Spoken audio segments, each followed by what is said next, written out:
મિત્રો, જો તમને બધું ધીમું લાગતું હોય તો તમે શું કરશો? વાસ્તવમાં આ કોઈ શક્તિ નથી પણ એક બીમારી છે જે જોંગ નામના છોકરાને થઈ છે. વાર્તા સીસીટીવી કંટ્રોલ સેન્ટરમાં શરૂ થાય છે જ્યાં બે મહિલાઓ એક નવા યુવાન કાર્યકર વિશે વાત કરી રહી છે, જે બંધ રૂમમાં સનગ્લાસ પહેરીને બેઠો છે. ત્યારે સીસીટીવી ફૂટેજમાં અચાનક બે ચોર ભાગતા જોવા મળે છે, જે પછી ત્યાંના કર્મચારીઓ તેમના બોસને કહે છે અને તેણે પોલીસને જાણ કરી હતી. પરંતુ ચોર ટૂંક સમયમાં તેમની નજરથી અદૃશ્ય થઈ જાય છે. જ્યારે દરેકને ફૂટેજમાં ચોરો દેખાતા નથી ત્યારે જંગ વુ નામનો નવો કાર્યકર બધાને ફોટો બતાવે છે, જેમાં તે બે ચોરોનું છુપાયેલું સ્થાન જાહેર થાય છે. તે ફૂટેજની મદદથી પોલીસ જલ્દીથી તે ચોરોને પકડી લે છે. ખરેખર, જંગ ધીમી ગતિમાં બધું જુએ છે. તેની આંખોના કારણે તે ચોરોને ઝડપથી ભાગતા અને છુપાઈ જતા જોઈ શકતો હતો. પછી અમને તેમના બાળપણનું દ્રશ્ય બતાવવામાં આવે છે, જ્યારે તે 5મા ધોરણમાં ભણતો હતો.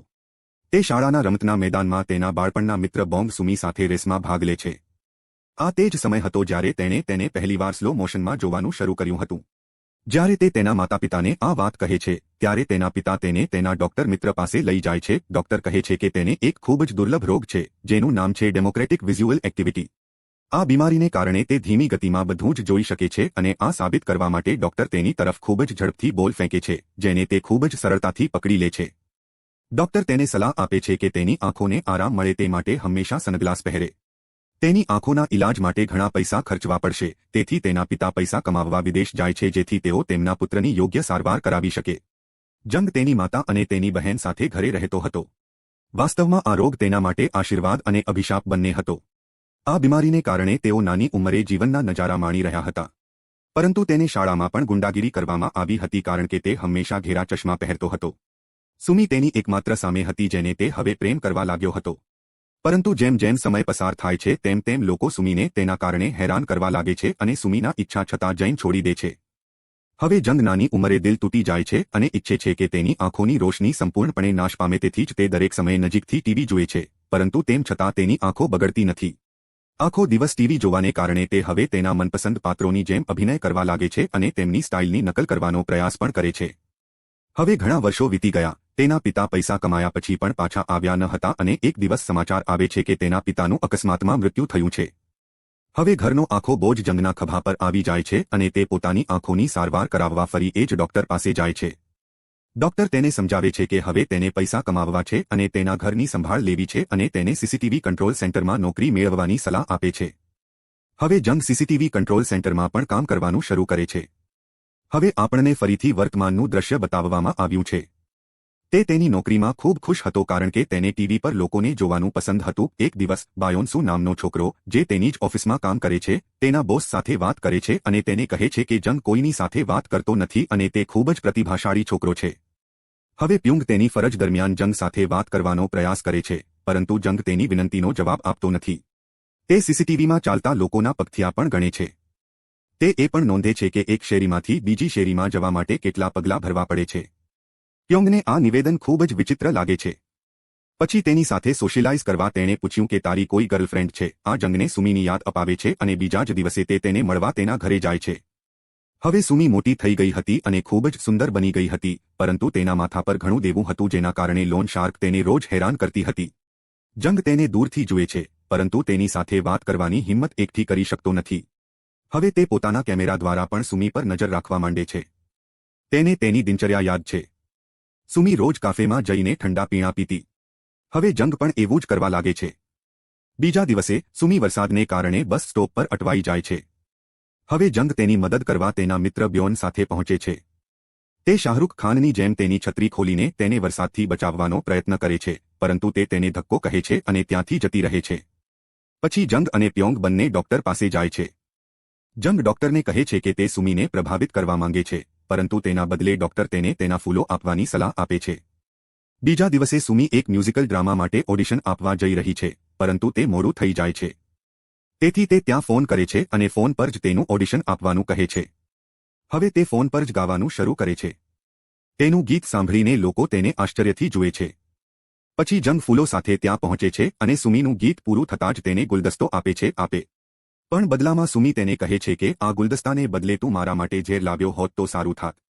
બસ પછી સુમી ત્યાંથી જવાનું શરૂ કરે છે. જંગ પછી તેણીને તેના બાળપણના નામથી બોલાવે છે. પરંતુ તેણી કહે છે કે તે મારું નામ નથી. મારું નામ બોંગ સુમી છે. આનાથી જૈનો અત્યાર સુધી જાણી શકે છે. ખોટી છોકરીનો પીછો કરી રહ્યો હતો. પણ હવે ઘણું મોડું થઈ ગયું હતું અને તેને ખોટી છોકરી સાથે પ્રેમ થઈ ગયો હતો. તે સાંજે સોમી અચાનક એક જગ્યાએ તેની સાથે ટકરાઈ. સોમી ત્યાંથી ખરીદી કરીને પરત ફરી રહી હતી. પછી સોમી તેની ભારે બેગ જંગમાંથી ઉપાડે છે. પછી જ્યારે તે તેને છોડીને પાછો જવાનું શરૂ કરે છે ત્યારે સોમી તેને પૂછે છે કે તે છોકરીને કેમ શોધી રહ્યો છે. પછી તે કહે છે કે તે તેને બાળપણથી જ પસંદ કરે છે. પછી બીજા દિવસે જઈને સોમીને ફોન પર કોઈની સાથે વાત કરતી જોઈ. સોમીને ફોન પર ખબર પડે છે કે તેને મ્યુઝિકલ ડ્રામા માટે પસંદ કરવામાં આવી છે. આ સાંભળીને સોમી રસ્તામાં ડાન્સ કરવા લાગે છે. તે સમયે જંગ તેની સ્ક્રીન પર તેને જોઈ રહ્યો હતો. તે રાત્રે સોમી એક નાનકડી રેસ્ટોરન્ટમાં રાત્રિભોજન કરી રહી છે. પછી તે રેસ્ટોરન્ટની બહાર ઊભેલી જંગને જુએ છે. પછી તેણી તેને અંદર બોલાવે છે અને તેની સાથે વાત કરવાનું શરૂ કરે છે. પછી સોમી તેને તેના ગીતો આપે છે અને તેને તેનું ગીત ગાવા મજબૂર કરે છે. તેનું ગીત સાંભળ્યા પછી જંગ કહે છે કે તે ખૂબ સારું છે. ત્યારબાદ જંગ પણ પોતાની પ્રતિભા બતાવે છે. રેસ્ટોરન્ટ દરેક વ્યક્તિ તેના પર ચમચી ફેંકે છે અને તે તેને પકડે છે. બીજા દિવસે જંગ સોમીના ઘરે જવાના પગથિયાં ગણી રહ્યો છે. તેનો મિત્ર તેને સ્ક્રીન પર આવું કરતા જુએ છે અને સમજે છે કે તે રસ્તો યાદ કરવાનો પ્રયાસ કરી રહ્યો છે. તે રાત્રે જ્યારે સોમી કામ પરથી પાછી ફરે છે ત્યારે તે જંગને તેની રાહ જોતી જોવે છે.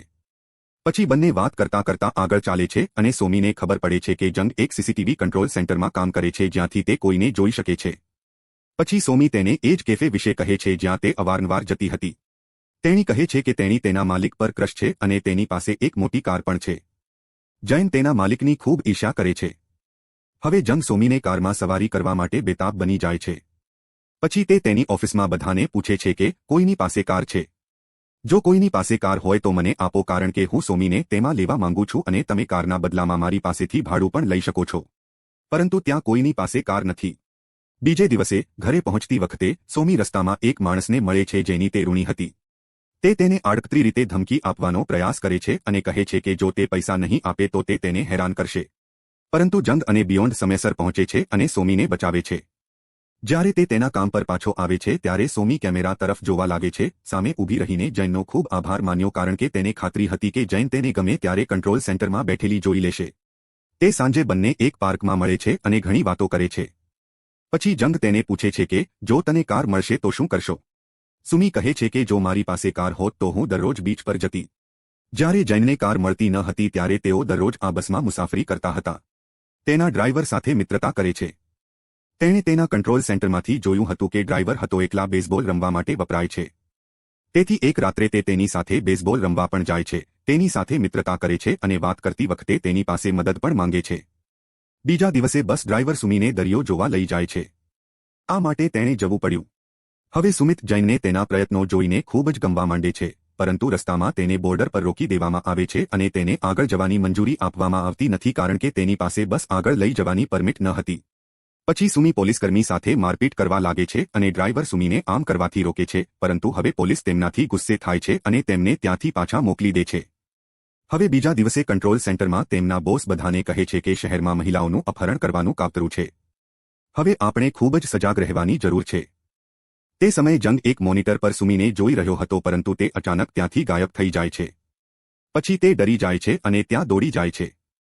ત્યાં પહોંચીને તેને ખબર પડી કે સુમીએ તેના પર ટીખળ કરી હતી કારણ કે તે જોવા માંગતી હતી કે જંગ તેને બચાવવા આવે છે કે નહીં. તે પછી સુની તેના ચશ્મા ઉપાડે છે અને તેને ચુંબન કરે છે. પછી જૈન તેને ઘરે મૂકવા જાય છે. ઘરે પહોંચીને જોયું કે કેટલાક લોકો ત્યાં તેમના પૈસા પાછા માંગવા આવ્યા છે.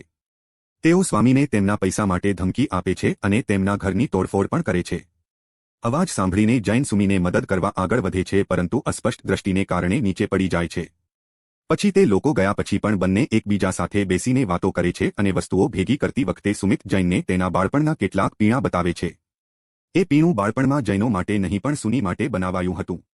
પછી સુમી કહે છે કે તે નથી ઈચ્છતી કે જૈન તેની સાથે ફરી મિત્ર બને. તેથી જ તેણે જૈનથી સત્ય છુપાવ્યું. તે સમયે સંપૂર્ણ મૌન હોય છે અને સુમી એ ડ્રેસને જોઈને હસતી હતી. બીજે દિવસે જૈન ફરી ડોક્ટર પાસે જાય છે અને કહે છે કે મારી આંખો ગઈકાલ કરતાં વધુ ઝાંખી થઈ ગઈ છે. ડોક્ટર તેને કહે છે કે તેની બીમારી વધી ગઈ છે. હવે તે ટૂંક સમયમાં અંધ બની શકે છે. જૈન બાબુને આ વાતની પહેલાથી જ ખબર હતી તેથી તે જ્યાં પણ જતો ત્યાં તે તેના પગલાં ગણતો જેથી તે દિવસે તે ઈંડામાં ફેરવાઈ જાય. તેને ચાલવામાં કોઈ સમસ્યા ન થવી જોઈએ. હવે બંને આંખોના કારણે ચિંતિત હતા અને સુમીને પોતાની ચિંતા હતી. દેવાના કારણે એક દિવસ સુમીએ પોતાનું ઘર વેચી દીધું. તેણીએ તેના તમામ દેવાની ચૂકવણી કરી હતી, પરંતુ હવે તેની પાસે રહેવા માટે કોઈ જગ્યા નહોતી. ત્યાર પછી જંગ તેણીને તેનું બોક્સ લઈને એક દુકાનની અંદર જતા જુએ છે, પરંતુ પછી તેની સાથે કામ કરતી એક મહિલાએ એક કારને વારંવાર ત્યાં ચક્કર મારતી જોઈ. પછી તે કારનો નંબર નોંધે છે અને તેને તપાસે છે અને ખબર પડે છે કે તે ભાગી ગયેલા અપહરણકારની કાર હતી. પછી તેઓ પોલીસને તમામ માહિતી આપે છે, પરંતુ ત્યારબાદ કાર અને સુનની બંને સીસીટીવી કેમેરામાંથી ગાયબ થઈ જાય છે. હવે જૈનને ડર લાગવા માંડે છે કે તેણે સુમીનું અપહરણ કર્યું હશે. હવે તે પોતાની સાયકલ લઈને સુમીને જોવા જાય છે, પરંતુ હવે તેની આંખો સંપૂર્ણપણે ક્ષતિગ્રસ્ત થઈ ગઈ છે અને તેને કંઈ દેખાતું ન હોવાને કારણે તે કારની ટક્કર મારીને નીચે પડી ગયો છે. તેનો મિત્ર પણ તેને કેમેરા દ્વારા જોતો હોવો જોઈએ અને તેની મદદ કરવા જાય છે. હવે એક અજાણ્યો માણસ સુમીનો હાથ પકડીને તેને ક્યાંક લઈ જવા લાગે છે, પણ પછી ત્યાં જાય છે. જૈનને જોઈને અપહરણ કરતા ભાગી જાય છે અને બસને ટક્કર મારવાનું પણ ટાળે છે. ત્યારે પોલીસ ત્યાં આવે છે અને સુમીને પૂછપરછ માટે લઈ જાય છે. હવે તે ત્યાં એકલો રહી ગયો છે, પરંતુ પછી તેનો મિત્ર તેની મદદ કરવા આવે છે. હવે યોંગ તેના મિત્રનો હાથ પકડીને રડવા લાગે છે કારણ કે તેની આંખો સંપૂર્ણપણે બરબાદ થઈ ગઈ છે. હવે આ ઘટનાને થોડા દિવસો વીતી ગયા છે. સુમી ફરી તેના જીવનમાં વ્યસ્ત થઈ જાય છે અને જૈનનો સંપર્ક પણ નથી કરતી. પરંતુ જ્યારે પણ તેને જૈન યાદ આવે છે ત્યારે તે સીસીટીવી કેમેરા તરફ જોવા લાગે છે, પરંતુ જેક ત્યાં નથી. પરંતુ એક દિવસ કોફી શોપમાં એક દિવસનું યુદ્ધ બતાવવામાં આવ્યું છે. તેણી તેના હાથને ધ્યાનમાં લે છે, પરંતુ જેરીલને તમારા માર્ગમાંથી દૂર જોઈને તમે બીજી બાજુ જાઓ. તેણીએ બધું આપ્યું અને આખરે ગેલેરીમાં પહોંચી. તેણી ત્યાં જાય છે અને જુએ છે કે તે જ્હોનના હાથ દ્વારા તેણીને આપેલા ચિત્રોથી ભરેલું હતું, જ્યાં તેણે કર્યું હતું. તેમ છતાં યુદ્ધની પેઇન્ટિંગ દેખાઈ અને તે તેની સાથે અંધ હતો, પરંતુ ક્રિસ્ટોફો એક નિરીક્ષક તરીકે યાદ કરે છે. બીજા દિવસે ક્રોસ જર્ન પર પાછો જાય છે, પરંતુ યુદ્ધ થાય છે. ત્યારબાદ તેઓ એકબીજાને ગળે લગાડતા જોવા મળે છે અને આના પર ફિલ્મ પૂરી થાય છે.